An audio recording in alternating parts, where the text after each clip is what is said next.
আসসালামু আলাইকুম। সবাইকে স্বাগত জানাচ্ছি বিডি ভিউজ ইনফোটেনমেন্টে। আপনাদের সঙ্গে আছি আমি শরফি দিবা। অনেক দিন ধরেই ভারত মহাসাগরে যুক্তরাষ্ট্র ভারতের আধিপত্যে ভাগ বসাতে চেষ্টা করছে চীন।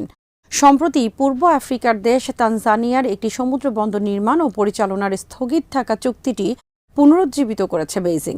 বন্দরটি এমন একটি জায়গায় যেখান থেকে ভারত মহাসাগরে প্রবেশে চীনের অন্য যে কোনো ঘাঁটি থেকে সহজ, যে কারণে চীনের এই চুক্তিটিকে বাণিজ্যিক চুক্তি বলা হলেও বিশ্লেষকরা বলছেন এর পেছনে রয়েছে ভারত মহাসাগরের প্রভাব বাড়ানোর কৌশল।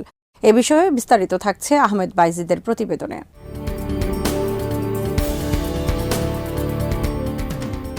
পূর্ব আফ্রিকার দেশ তানজানিয়ার একটি বন্দর নির্মাণ নিয়ে চীনের সাথে কয়েক বছর আগে স্থগিত হওয়া চুক্তিটি আবারও পুনরুজ্জীবিত করা হচ্ছে। $10 বিলিয়ন এই বন্দর ভারত মহাসাগরে চীনা নৌবাহিনীকে কৌশলগত সুবিধা দেবে বলে মনে করা হচ্ছে। চীনই ওই বন্দর নির্মাণের প্রধান অর্থদাতা বলেও গুঞ্জন আছে। অনেক বছর ধরেই ভারত মহাসাগরে চীন তাদের প্রভাব বৃদ্ধির চেষ্টা চালিয়ে আসছে। শ্রীলঙ্কার হাম্বানটোটা, পাকিস্তানের গোয়াদার ও পূর্ব আফ্রিকার দেশ জিবুতির দোরালেহ বন্দর তার প্রমাণ। এবার পূর্ব আফ্রিকার আরেক দেশ তানজানিয়ায় বাঙ্গাময়র বন্দরটি যাচ্ছে চীনের নিয়ন্ত্রণে।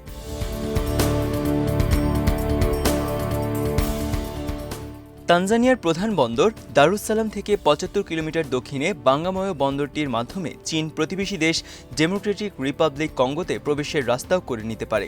বিশেষজ্ঞদের মতে কঙ্গোতে অন্তত $24 ট্রিলিয়ন অব্যবহৃত খনিজ সম্পদ রয়েছে। স্বর্ণসহ বিভিন্ন দামি ধাতু রয়েছে এসব খনিতে। ইউনিভার্সিটি অফ অ্যাডিলেডের ভিজিটিং প্রফেসর লরেন জনস্টোনের মতে এখনও কাজে লাগানো হয়নি এমন অসামুদ্রিক খনিজ সম্পদের সবচেয়ে বড় মজুদ রয়েছে কঙ্গোতে।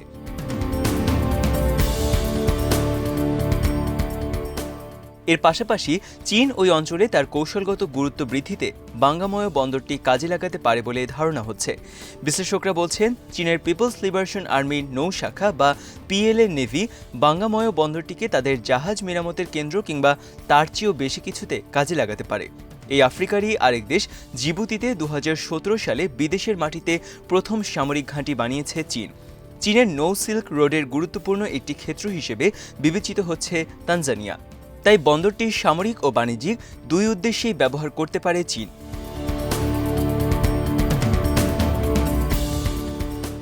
২০১৩ সালে চীনের সবচেয়ে বড় বন্দর পরিচালনাকারী প্রতিষ্ঠান চায়না মার্চেন্ট হোল্ডিং বাঙ্গাময় দ্বীপ নির্মাণের চুক্তি সই করে। চুক্তিতে আরও ছিল বন্দরকে সংযুক্তকারী একটি রেল লাইন ও একটি বিশেষ অর্থনৈতিক অঞ্চল নির্মাণ। তবে এ থেকে তানজানিয়া উপকৃত হবে না উল্লেখ করে কিছুদিন পর চুক্তিটি বাতিল করে দেশটির সরকার। তবে ২০২১ সালের জুন মাসের শেষ সপ্তাহে প্রেসিডেন্ট সামিয়া সুলুহু হাসান আবারও এই চুক্তিটি পুনরুজ্জীবিত করার ঘোষণা দেন।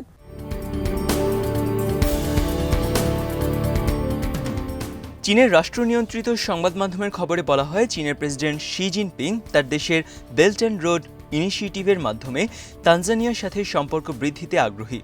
এছাড়া কৃষি, জ্বালানি, পরিবহন সহ অন্যান্য সেক্টরেও দুই দেশের মধ্যে সহযোগিতা বৃদ্ধি করা হবে। যদিও বিশ্লেষকদের ধারণা এসবের আড়ালে চীন ভারত মহাসাগর অঞ্চলে আরও একটি নিজেদের প্রভাব বৃদ্ধির জায়গা তৈরি করতে চাইছে।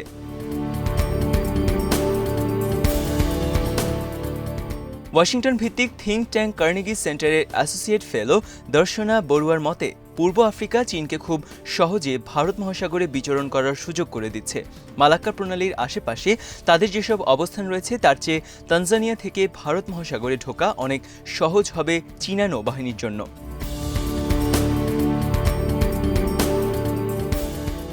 এই বিশ্লেষক বলেন আফ্রিকা মহাদেশ যে ভারত মহাসাগরের একটি গুরুত্বপূর্ণ অংশ সেটি অনেক দেশই সম্ভবত ভুলে যায়, যে কারণে ভারত মহাসাগরের অন্য অংশ যেমন পাকিস্তান, মালদ্বীপ, শ্রীলঙ্কা বা মিয়ানমারের চেয়ে আফ্রিকায় একটি বন্দর বা নেভি ফ্যাসিলিটি নির্মাণে অনেক কম বাধার মুখে পড়তে হবে। আন্তর্জাতিক মহল থেকে এর প্রতিক্রিয়াও কম হবে এবং চীন সেই পন্থাটি বেছে নিচ্ছে।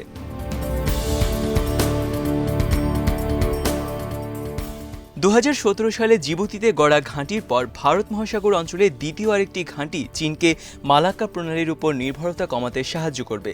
প্রসঙ্গত, নৌবাণিজ্য ও সামরিক চলাচলের ক্ষেত্রে মালাক্কা প্রণালীর উপর নির্ভরতা নিয়ে চীন অনেকদিন ধরেই বিরক্ত। দেশটির সাবেক প্রেসিডেন্ট হু জিনতাও বিষয়টি নিয়ে একাধিকবার প্রকাশ্যে বলেছিলেন।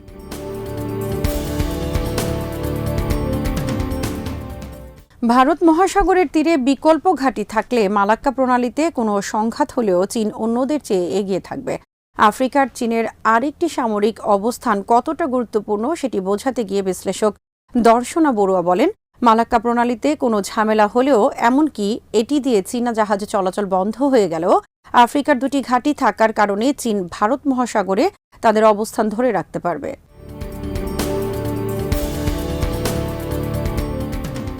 পূর্ব আফ্রিকায় নেভাল ফ্যাসিলিটি থাকলে সুয়েজ খালে কোনো সমস্যা হলেও সেটি চীনের জন্য সহায়ক হবে। চলতি বছরে সুয়েজ খালে 400 মিটার দীর্ঘ একটি কন্টেইনার জাহাজ আটকে পড়ায় ব্যস্ত ওই নৌপথটি বন্ধ হয়ে গিয়েছিল এক সপ্তাহ।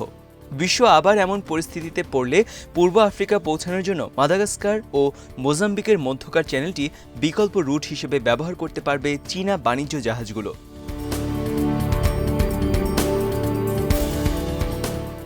অনেক বছর ধরেই বেইজিং নৌসামরিক কৌশলের ক্ষেত্রে দক্ষিণ ও পূর্ব চীন সাগর থেকে তাদের ফোকাস সরিয়ে নিচ্ছে ভারত মহাসাগরের দিকে। চীন একমাত্র দেশ যারা ভারত মহাসাগরের 6টি দ্বীপ দেশের সবগুলোতে কূটনৈতিক মিশন স্থাপন করেছে। এই দ্বীপগুলো হল শ্রীলঙ্কা, মালদ্বীপ, মরিশাস, সিশেলস, মাদাগাস্কার ও কমোরোস। এই 6টি দ্বীপের মাঝে যুক্তরাষ্ট্রের মিশন আছে 3টিতে, সেগুলো হল শ্রীলঙ্কা, মরিশাস ও মাদাগাস্কার। চতুর্থ হিসেবে মালদ্বীপে কূটনৈতিক মিশন স্থাপনের পরিকল্পনা নিয়েছে ওয়াশিংটন। ভারত, ফ্রান্স, ব্রিটেন সহ কোনো দেশেরই এই অঞ্চলে সবগুলো দ্বীপে কূটনৈতিক মিশন নেই।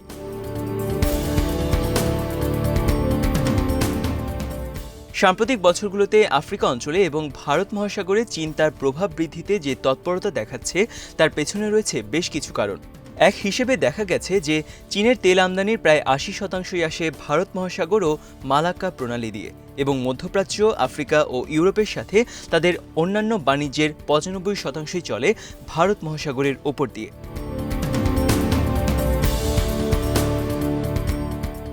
চীনের দিক থেকে দেখলে এই গুরুত্বপূর্ণ অঞ্চলটি রয়েছে তাদের দুই প্রতিপক্ষ যুক্তরাষ্ট্র ও ভারতের নিয়ন্ত্রণে, যে কারণে অনেক চীনা সামরিক বিশ্লেষক মনে করেন চীনের সমুদ্র শক্তি প্রদর্শনের একমাত্র উপায় হচ্ছে ভারত মহাসাগরের দাপট বাড়ানো।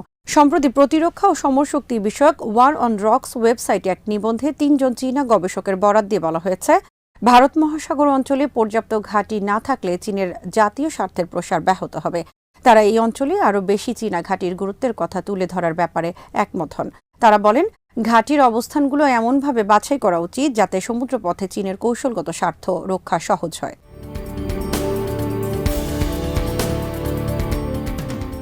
ভারত মহাসাগর অঞ্চলে চীন তার প্রভাব কত দ্রুততার সাথে বাড়াচ্ছে তার প্রমাণ মেলে অতীতের দিকে তাকালে। নৌঘাঁটি তো দূরের কথা, 1999 সালের আগে ওই অঞ্চলে চীনের নিয়ন্ত্রণে ছিল না কোনো সমুদ্র বন্দরও। কিন্তু 2010 সালে এসে অন্তত 25টি বন্দরে চীনা নৌযান নিয়মিত থামতে শুরু করে। গত 10 বছর ধরে প্রতি বছর গড়ে অন্তত 20টি বন্দরে যাচ্ছে চীনা নৌযান। যুক্তরাষ্ট্রভিত্তিক থিঙ্ক ট্যাঙ্ক উইলসন সেন্টারের ভাষ্যমতে, ভারত মহাসাগর অঞ্চলে একের পর এক বন্দরের সাথে সম্পর্ক স্থাপনের পেছনে চীনের উদ্দেশ্য ছিল তার সমুদ্র যোগাযোগ রক্ষা করা।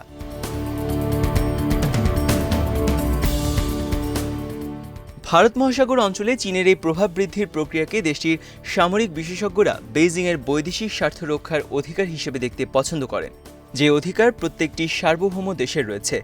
জিবুতিতে সামরিক ঘাঁটি নির্মাণ কিংবা এডেন উপসাগরে জলদস্যু বিরোধী টহলকেও তারা এসবের অংশই মনে করেন। কিন্তু ভারত মহাসাগরে চীনের এই প্রভাব বৃদ্ধি উদ্বিগ্ন করে তুলছে নয়াদিল্লি ও ওয়াশিংটনকে।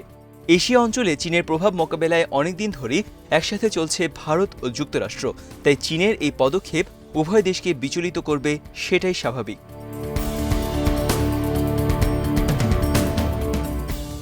আজ এখানেই শেষ করছি। সমরাস্ত্র, প্রতিরক্ষা ও কূটনীতির নানা তথ্য জানতে চোখ রাখুন বিডি ভিউজ ইনফোটেইনমেন্টে।